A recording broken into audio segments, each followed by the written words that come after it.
Assalamualaikum warahmatullahi wabarakatuh. Perkenalkan, nama saya Hana Duyana, NIM 180301027 dari kelas Agroteknologi 1 Fakultas Pertanian Universitas Sumatera Utara. Pada video kali ini, saya akan menjawab beberapa pertanyaan mengenai produktivitas kakao di Indonesia.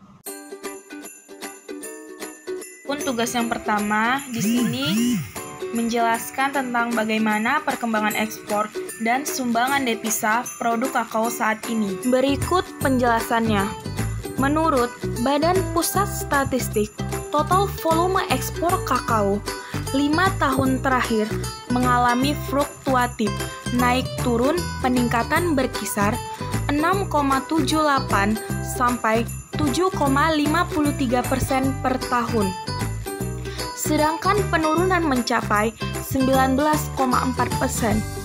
Untuk tahun 2018, total ekspor mengalami peningkatan sebesar 7,31%.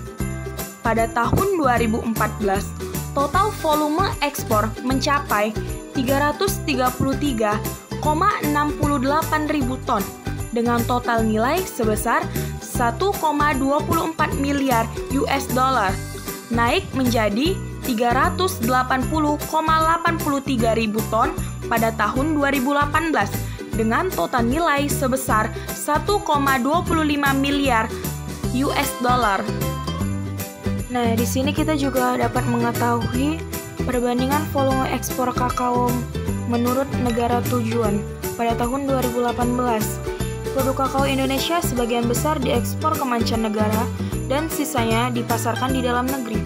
Ekspor kakao Indonesia menjangkau 5 benua, yaitu Asia, Amerika, Eropa, Afrika, dan Australia, dengan pangsa utama di Asia.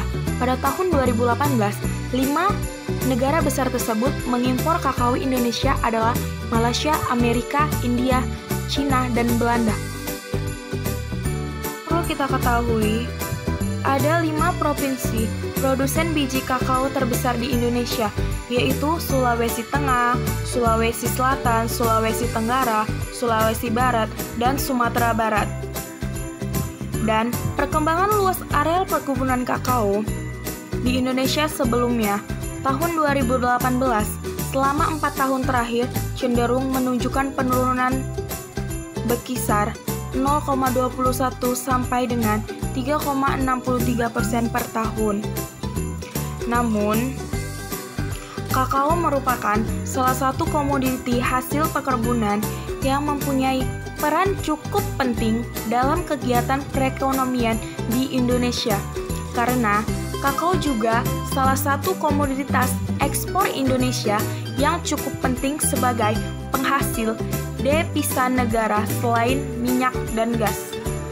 Maka Indonesia merupakan negara produsen dan eksportir kakao terbesar ketiga dunia setelah Ghana dan Pantai Gading.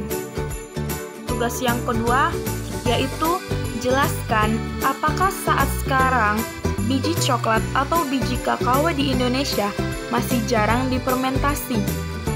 Berikut penjelasannya.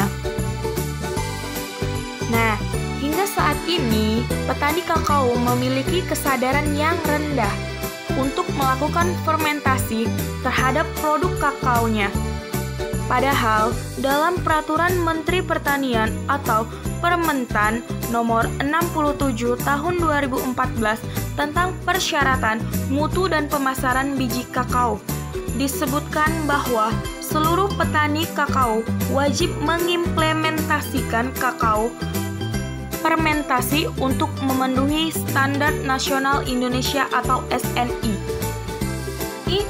Kita juga mendapat pustaka dari Jurnal Pertanian Berkelanjutan, tulisan Fatmawati Yulan Ismail Fitri Rashid, yang melakukan penelitian di Desa Pascakarsa 1, Kecamatan Taluditi, Kabupaten Puhowotto, yang mendapatkan sebuah analisis bahwasannya pendapatan dari kakao biji kering lebih besar dibandingkan pendapatan dari kakao biji basah.